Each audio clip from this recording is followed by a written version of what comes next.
segundo escreveu Lucas, capítulo 24.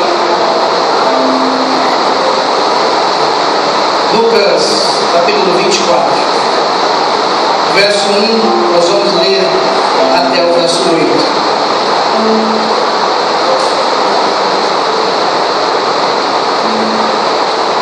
Glória a Deus. Lucas, capítulo 24, versículo 1, nós leremos até o verso 8, para explorarmos aquilo que Deus tem para nós nessa noite. Todos encontraram? Amém?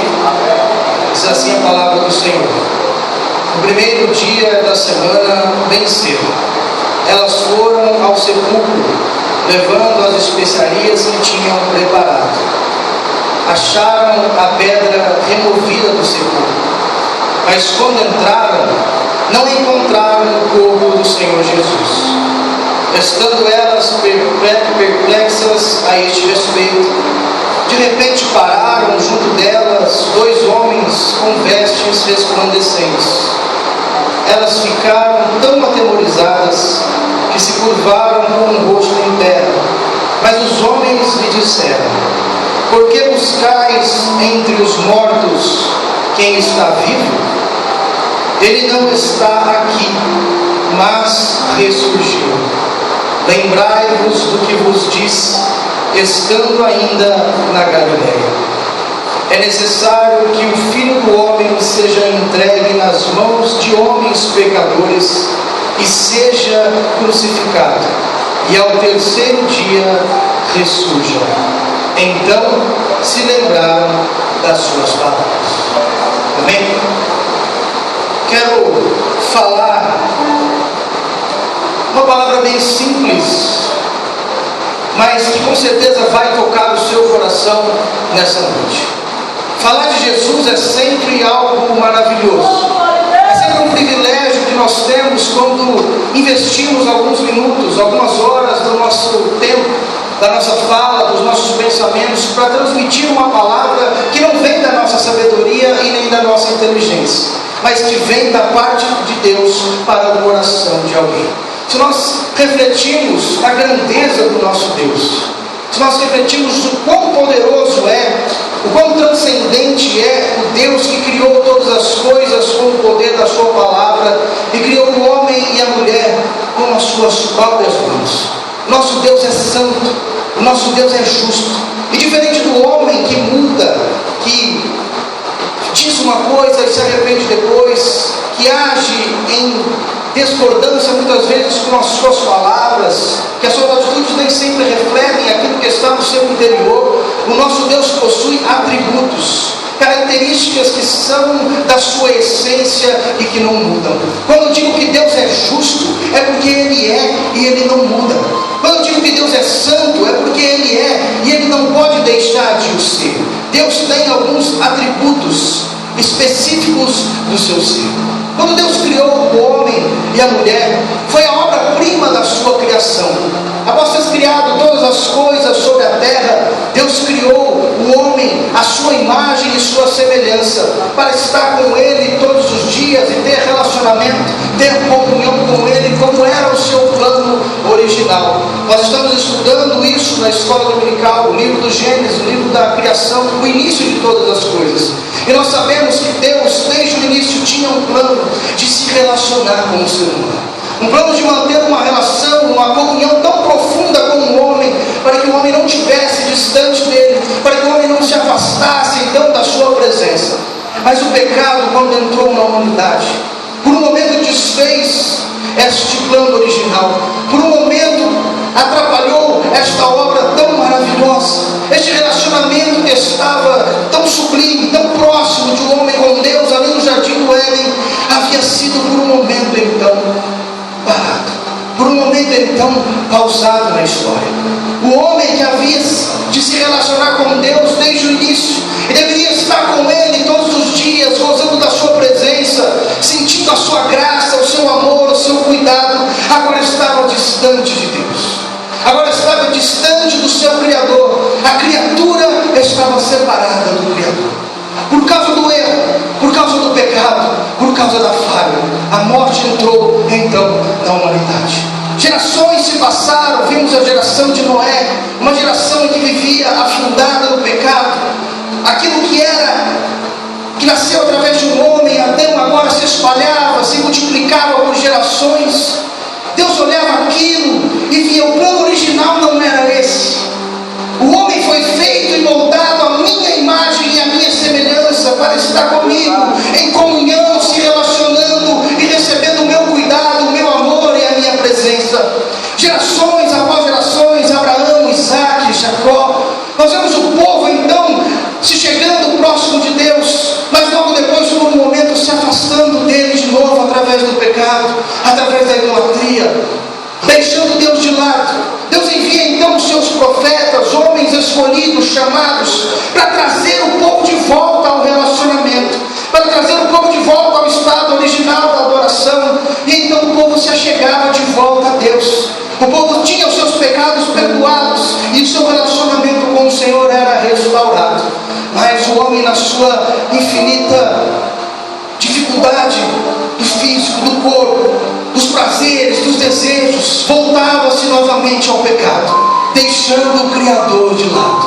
A criatura novamente se afastava do Criador, pois não entendia a grandeza que era este relacionamento com o Senhor. Às vezes esquecia de Deus, vivia-se como se Deus não existisse, vivia-se como se Deus não estivesse onipresente, como se Deus não soubesse de todas as coisas na sua onisciência.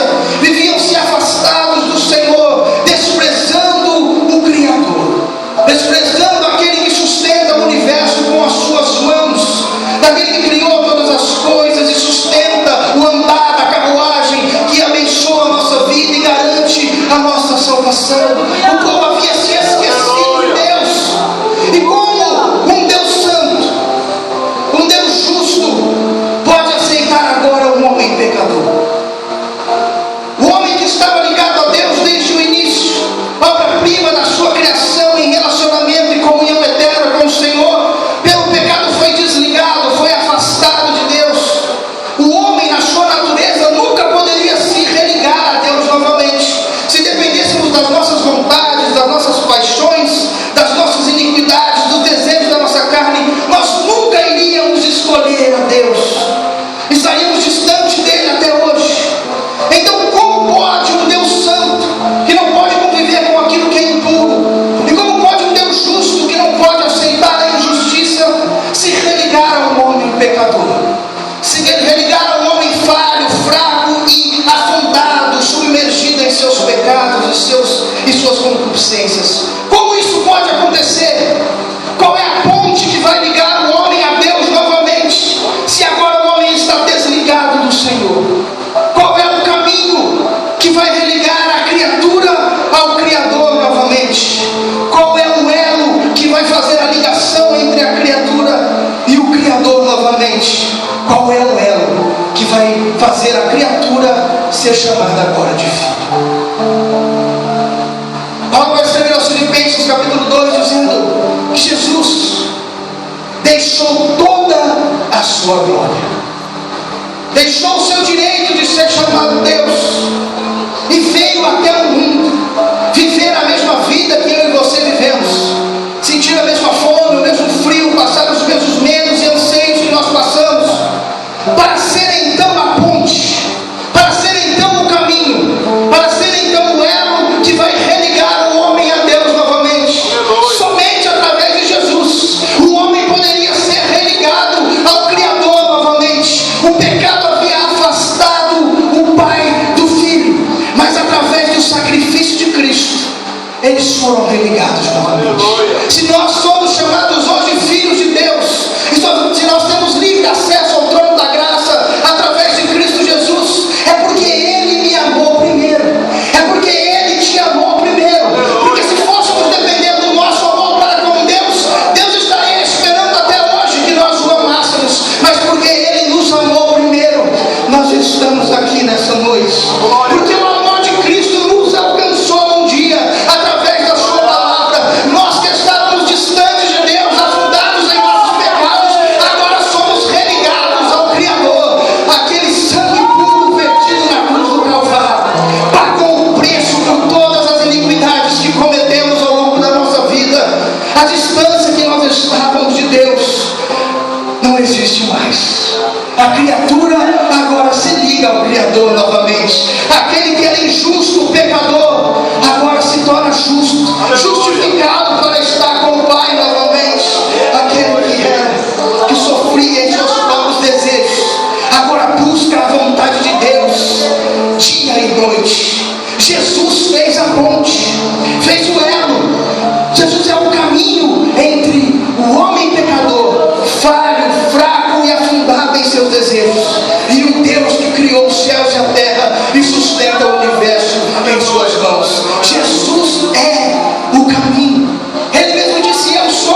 caminho para se chegar a Deus novamente. Jesus deixou toda a sua glória, veio até o mundo, viveu entre nós. Já aos 12 anos discutia com os doutores da lei, crescia em graça e em conhecimento diante dos homens e diante de Deus. Aos seus 30 anos inicia o seu ministério, começa a operar sinais e maravilhas sobre a face da terra, começa a operar aquilo que os olhos humanos não conseguiam ver, conseguia operar milagres, sinais e maravilhas que a medicina não conseguia explicar naquela época. Cegos viam, surdos ouviam, coxos andavam, paralíticos eram curados, e uma mensagem nova de graça começava a ser pregada sobre a terra. A lei que condenava, que matava, que fazia o homem sofrer debaixo de um mandamento que era impossível de ser cumprido, Jesus vem e cumpre por nós, e agora traz uma mensagem de graça, uma mensagem de salvação, uma mensagem de perdão para toda a humanidade. Aqueles que sofriam agora não vão sofrer mais, aqueles que estavam afundados em seus desejos agora vão saber viver de acordo com a vontade do Pai. Aqueles que estavam enfermos agora passam a ser curados, aqueles que estavam perdidos agora acham o seu caminho, as ovelhas que estavam fora do aprisco agora acham o seu pastor, aqueles que estavam perdidos no mundo agora encontram um Salvador. Jesus veio para pagar o preço por nós, mas aqueles que eram seus não o aceitaram. Os judeus o levaram diante de Pôncio Pilatos, governador naquela época, e diziam: esse homem está causando um alvoroço sobre a terra, esse homem está causando uma discórdia sobre a terra com uma mensagem nova que ele está pregando. Temos que castigá-lo. Mas Pôncio Pilatos diz: olha, eu não vejo mal nenhum nesse homem, eu não vejo como que há de condená-lo, eu não vejo o que ele fez. Mas por causa da insistência dos judeus dizendo: crucifica-o, crucifica-o. Não basta um castigo, não basta uma condenação, deve ser crucificado. Diante de Barrabás e Jesus, um deveria ser solto por causa da festa. O povo disse: solta Barrabás, um assassino e ladrão, e crucifica a Jesus. Pôncio Pilatos lava suas mãos e diz: se é isso que vocês querem, então levem. Jesus vai caminhando rumo ao Gólgota, um monte chamado Caveira, um caminho de sofrimento, um caminho de dor, um caminho de desprezo. Aquele que não tinha pecados, aquele que não merecia, agora estava sendo cuspido, agora estava sendo escarnecido, agora estava sendo machucado. Até o momento em que chega no alto do morro, é pregado em uma cruz, diante de dois ladrões. Um vai dizer para ele: olha, se tu és o Cristo, se você é tão poderoso assim, salva-te a ti mesmo, desce dessa cruz e me salva também. O outro repreende e diz: olha, não diga tal coisa, esse homem aí não fez nada, mas eu e você fizemos para merecer essa cruz. Senhor, quando entrares no teu paraíso, lembra-te de mim, lembra-te de mim quando entrares no teu reino, Senhor. Jesus vai olhar com aquele olhar de amor que só Ele pode olhar e diz: ainda hoje tu estarás comigo no paraíso. Condenação nenhuma há mais sobre a tua vida, os teus pecados agora são perdoados e eu garanto a tua salvação. Jesus expira em um soprado de sofrimento, dizendo: está consumado. Pai, nas tuas mãos eu entrego o meu espírito. A obra da salvação que havia sido planejada, havia sido programada desde a fundação do mundo, agora estava completa, agora estava finalizada. Jesus havia dado a sua vida por nós, derramado até a última gota do seu sangue, desde lá do jardim do Getsemane até a última gota que verteu na cruz do Calvário, por simplesmente homens e mulheres pecadores, indignos, favor imerecido. Eu e você não merecíamos tal sacrifício, não merecíamos tal vitória, não merecíamos tal favor do Senhor, mas porque Ele olhou para mim e olhou para você e viu algo que o mundo não vê. Não importa se o mundo te dá valor, quando digam que a sua vida vale, se você vale algo lá fora, Jesus olhou para você e viu o valor da tua vida. Mas não é valor monetário, não é dinheiro, não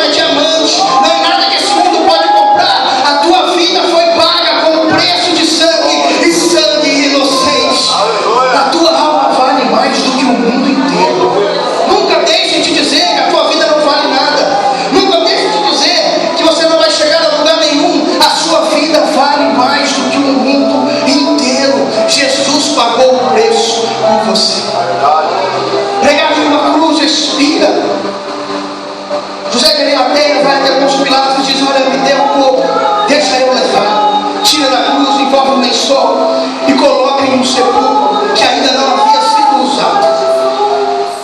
E as mulheres então começavam a preparar as suas especiarias para ungir o corpo, como era de costume.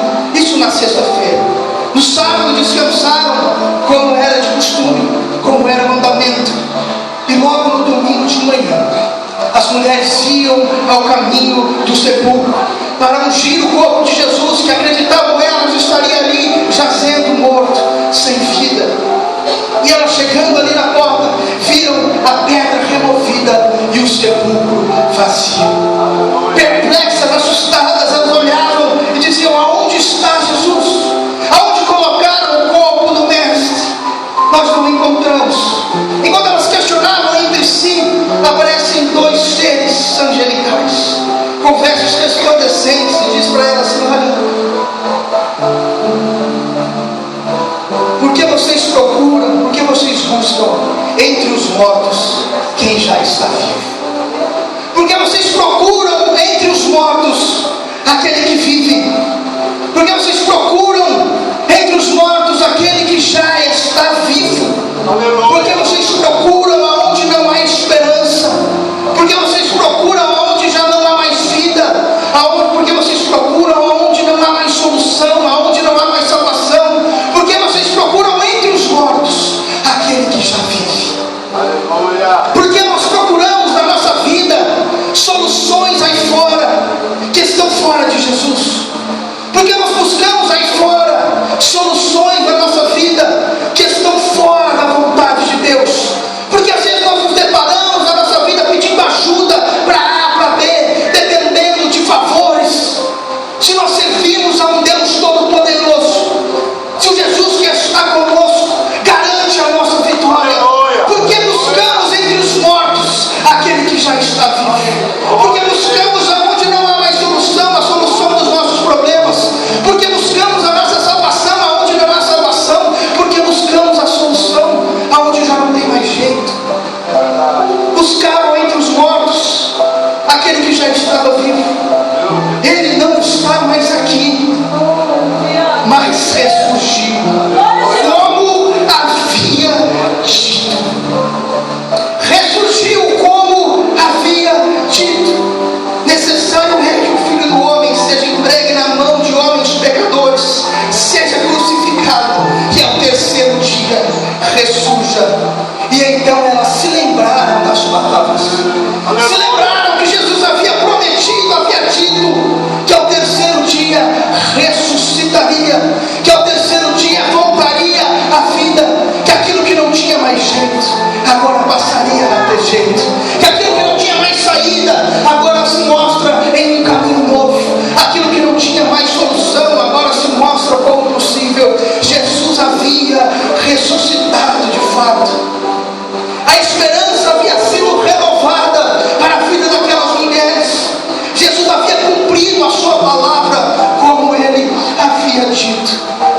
Então elas voltaram perplexas, contaram as notícias aos discípulos, e dois deles iam descendo até a aldeia de Emaús, conversando entre eles sobre as coisas que haviam acontecido. Então Jesus aparece junto deles e começa a caminhar ao lado deles e pergunta: olha, que palavras são essas que caminhando vocês trocam entre vós? Ele dizia: olha, você é o único peregrino daqui sem reconhecer Jesus. Você é o único peregrino daqui que não sabe as coisas que têm acontecido nos últimos dias. E Jesus vai dizer: quais coisas têm acontecido? E eles responderam: a respeito de Jesus de Nazaré, que foi um grande profeta, poderoso em obras, poderoso em palavras diante de Deus e diante dos homens. Mas os principais dos sacerdotes levaram ele para a cruz. Ele foi crucificado, perdeu a sua vida, foi condenado à morte. E nós, na nossa esperança, esperávamos que ele fosse quem redimisse a Israel. Mas agora, além de tudo isso, já é o terceiro dia e nada aconteceu. Nós esperávamos que fosse ele quem redimisse Israel, mas agora ele já morreu, e fazem 3 dias a nossa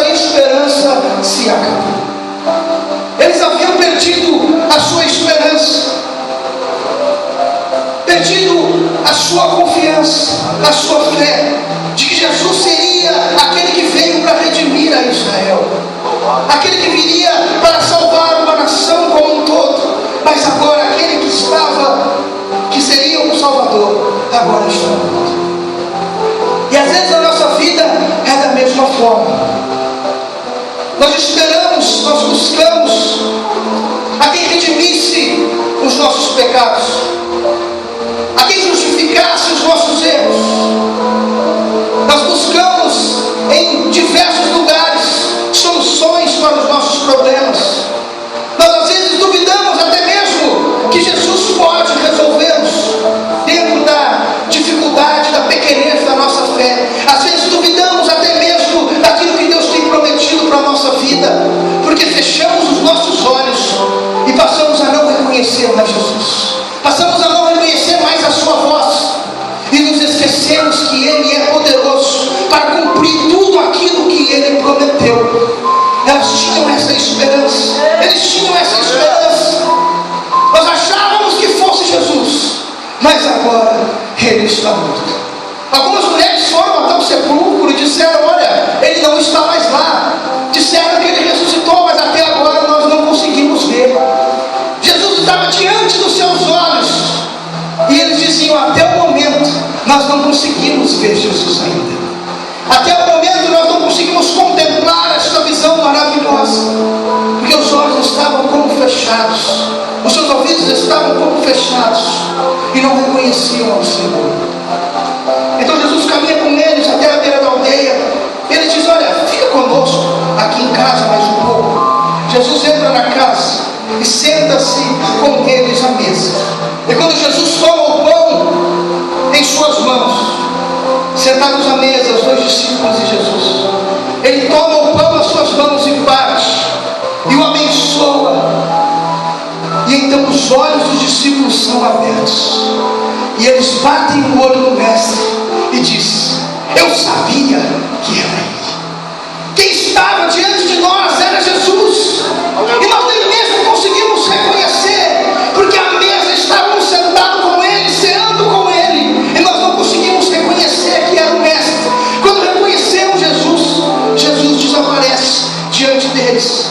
Então um olha para o outro e diz assim: olha, não ardia em nós o nosso coração quando pelo caminho nos falava e quando nos abria as Escrituras? Você lembra quando nós descíamos lá antes de chegar a Emaús pelo caminho e caminhávamos ao lado dele, e ele falava ao nosso ouvido e abria a palavra? Não ardia o nosso coração quando ele falava? Não ardia o nosso coração quando ouvíamos a sua voz? O nosso coração se aquecia ouvindo as palavras de vida eterna, ouvindo como desde o Velho Testamento, desde Moisés, os profetas e os salmos, tudo apontava para Ele, tudo apontava para a cruz, para o Salvador. O nosso coração não ardia. Aleluia. E Deus traz essa reflexão para a nossa vida nessa noite.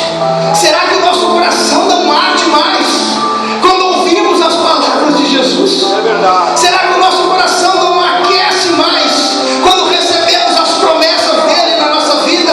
Será que o nosso coração não se alegra mais quando ouvimos a voz do nosso Salvador? Será que o nosso coração não se aquece mais quando ouvimos as palavras de Deus? Como está o teu coração nessa noite? Como estão os teus olhos?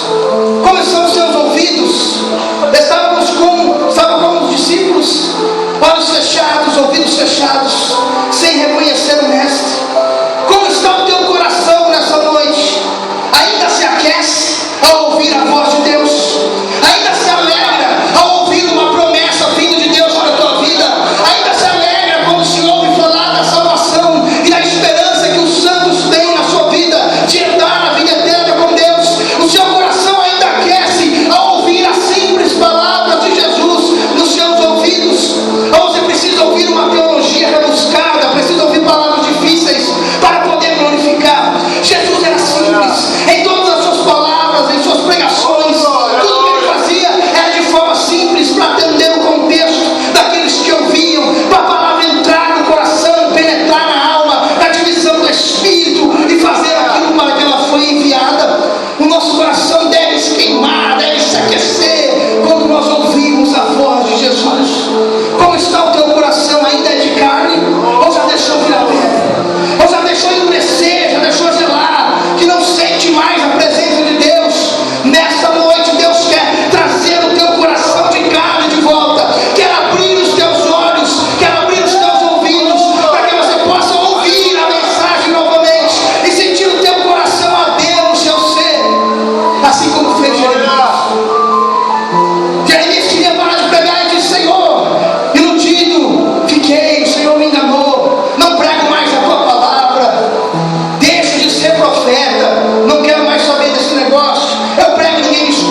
eu não consigo, porque as tuas palavras me ardem nos ossos, e eu não vou parar de pregar, eu não vou parar de falar, eu não vou parar de anunciar, eu não vou parar de fazer aquilo para que eu fui chamado, eu não vou parar de ser um vaso, um instrumento nas mãos do Senhor. Quando eu quero parar, as tuas palavras me ardem nos ossos. Quando você quer parar, eu não sei a prova que você está vivendo, eu não sei a dificuldade que você está passando, eu não conheço o íntimo da tua vida, o quarto de oração, só quem vê é o Senhor, só Deus quem ouve as tuas palavras, só os anjos que colhem as tuas lágrimas. Eu não sei o tamanho da tua prova e nem preciso saber, porque o Senhor Deus o sabe, o Senhor Deus conhece, o Senhor Deus sonda os nossos corações. E ainda há esperança para a tua vida, ainda há esperança para a tua existência, para a tua família, para o teu trabalho, para a tua casa, para a tua vida cristã, para a tua salvação. Ainda há esperança para você, por mais que pareça, por mais que seus olhos estejam fechados, por mais que seus ouvidos estejam cerrados, por mais que a dureza do seu coração parece que não tem mais solução, o Espírito de Deus nessa noite vai voltar a aquecer corações nessa noite. A palavra de Deus vai voltar a aquecer o teu coração nessa noite. Aquilo que estava fraco, frágil, nesta noite o Senhor Jesus renova, restaura, revive, fortalece. O teu coração precisa voltar a aquecer. A esperança da salvação tem que brotar no seu coração. A alegria do Espírito Santo tem que ser evidente na tua vida. Você tem que ser como um espelho refletindo a glória do Senhor. Deixa de olhar para baixo, deixa de viver uma vida triste. O Senhor Jesus pagou o preço para você viver uma vida de bênção, uma vida de alegria, uma vida de promessa, uma vida de vitória. Deus te chamou para viver o sobrenatural dele na tua vida. Chega de buscar o natural, chega de buscar as coisas desse mundo. Tira o teu coração daqui um pouco e coloca o teu coração lá. Chega de esperar ajuda aqui e começa a esperar ajuda do alto. Chega de esperar nos homens e volte a esperar em Deus. Só Ele pode fazer isso. Só Ele pode fazer isso.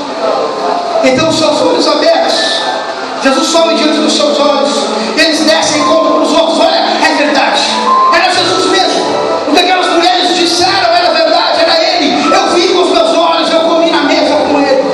E enquanto eles discutiam entre eles, Jesus aparece de novo e mostra para eles: olha, está vendo esse cravo aqui? Está vendo essa marca aqui? Mostra os pés e diz: sou eu mesmo. Eu não prometi que ressuscitaria, eu não disse, eu não cumpri a minha palavra. Eu estou diante de vocês, e não como espírito, mas como corpo ressurreto. Tem alguma coisa aí para comer? Eles disseram: temos um peixe e um favo de mel. Jesus falou: daqui, deixa eu comer com vocês, para vocês verem que este corpo aqui ressurgiu, para que este corpo aqui de carne e osso está diante dos seus olhos. Deixa eu mostrar para vocês que eu cumpri as minhas palavras. São estas as palavras que eu tenho vos falado desde lá de Moisés, dos Salmos e dos Profetas. E então os olhos dos discípulos foram abertos novamente. E ele disse: olha, convinha que o Cristo padecesse e ao terceiro dia ressurgisse dentre os mortos. E em seu nome se pregará o arrependimento e a remissão dos pecados em todas as nações, começando por Jerusalém. Vós sois testemunhas destas coisas. A missão do crente, a missão do salvo, é levar essa mensagem de salvação para frente.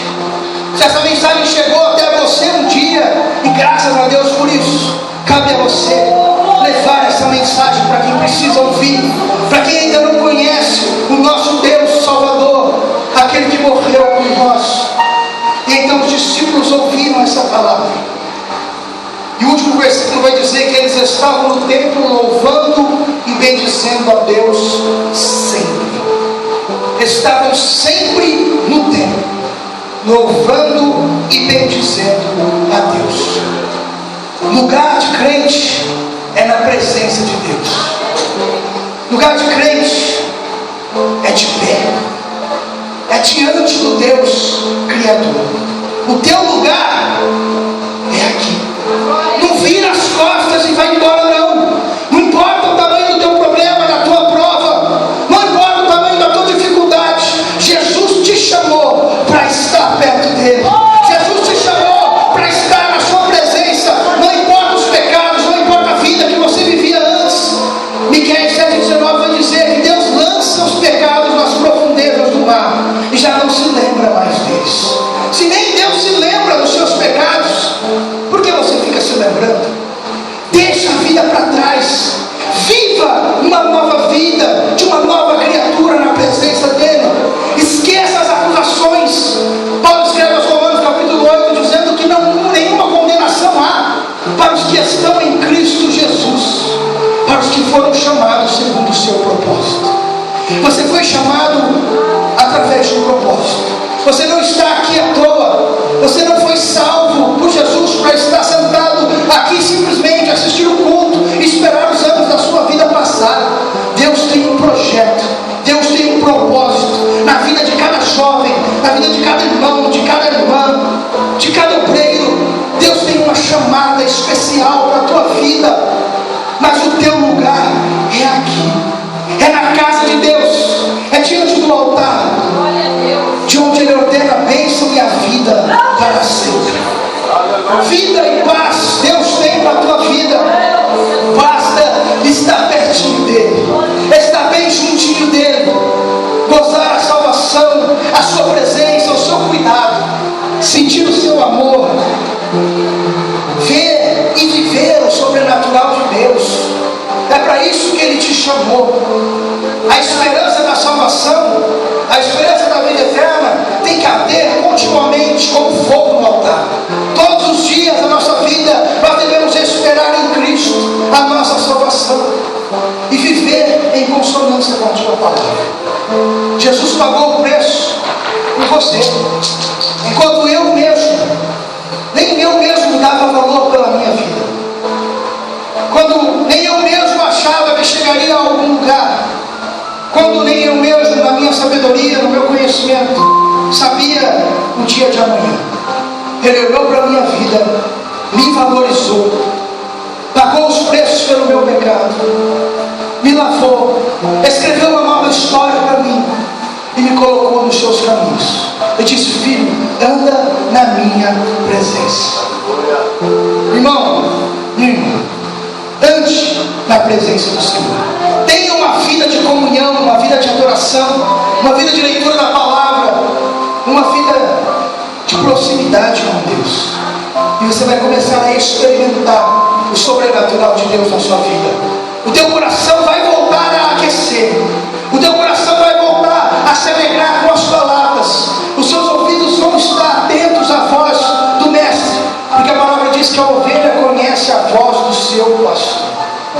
Você vai voltar a conhecer a voz de Jesus. Você vai voltar a se alegrar com as suas palavras e as suas promessas e parar de esperar aonde não há mais solução.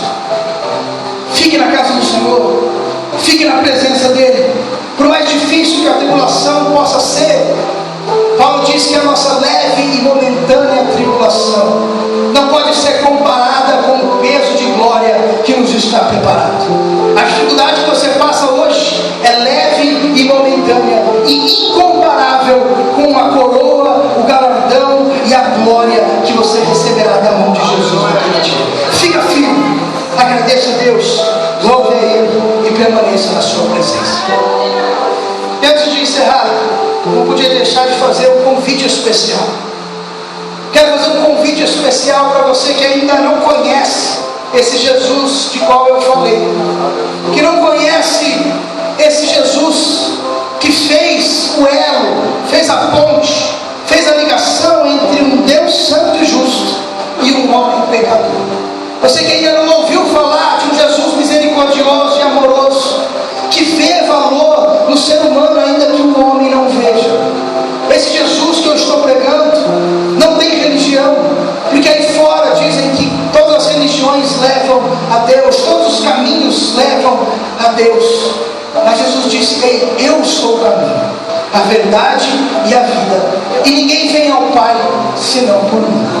Se você quer se achegar a Deus nessa noite, se você quer se religar a Deus, ainda que pecando, ainda que errando, mas se arrependendo dos seus pecados e querendo se aproximar de Deus novamente, querendo viver uma vida de comunhão com Deus através de Cristo, você ainda não é crente, não conhece a Jesus, mas nesta palavra Deus tocou no seu coração, o seu coração se aqueceu aí onde você está sentado, você sentiu um arrepio, algo diferente. É o Espírito Santo te convencendo do pecado, da justiça e do juízo. E eu quero te fazer um convite para aceitar a Cristo como seu único e suficiente Salvador nessa noite. Chega de buscar lá fora a tua salvação, chega de buscar lá fora a tua solução. Jesus é a solução da tua vida, Jesus é a tua salvação. Se você nessa noite ouviu a palavra, se sentiu tocado e quer aceitar a Cristo, se arrepender dos seus pecados e daqui de hoje em diante quer viver uma nova vida, eu te convido a levantar uma de suas mãos assim comigo e eu vou orar por você. Eu vou interceder a Deus pela sua vida. Se você quer mudar de vida, se arrepende da sua vida anterior e a partir de hoje quer viver em novidade com Jesus, quer estar próximo dele e garantir a sua salvação, o seu passaporte para o céu. Eu não estou te prometendo carro, casa, dinheiro, porque isso quem prometeu foi o inimigo quando levou Jesus lá no deserto. Ele disse: se você me adorar, eu te darei isso aqui, meu irmão. Jesus não está te prometendo nada material, Ele está te prometendo a salvação, Ele está te garantindo a vida eterna. E é para isso que você veio até aqui nessa noite, para sair daqui salvo, lavado e remido pelo sangue de Jesus. Queres aceitar a Cristo nessa noite? Quer mudar de vida e viver uma vida diferente a partir de hoje? Eu quero orar por você.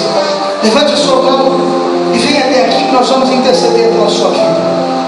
Ou se há alguém que se afastou dos caminhos do Senhor, que um dia conheceu esse Jesus de perto, que experimentou os milagres, a salvação, que vinha à igreja, ouvia a palavra, mas o seu coração se endureceu, os seus olhos fecharam, o seu ouvido fechou. Você não conseguia mais reconhecer Jesus. Nessa noite Ele aqueceu o seu coração aí novamente, e Ele te chama: filho pródigo, volta para a casa do Pai, que ainda há morada para ti, ainda há esperança para a tua vida.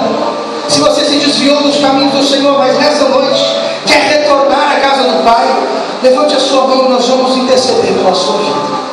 Nós vamos orar para que você se sustente nos caminhos do Senhor e daqui para frente continue caminhando firme e forte na sua presença.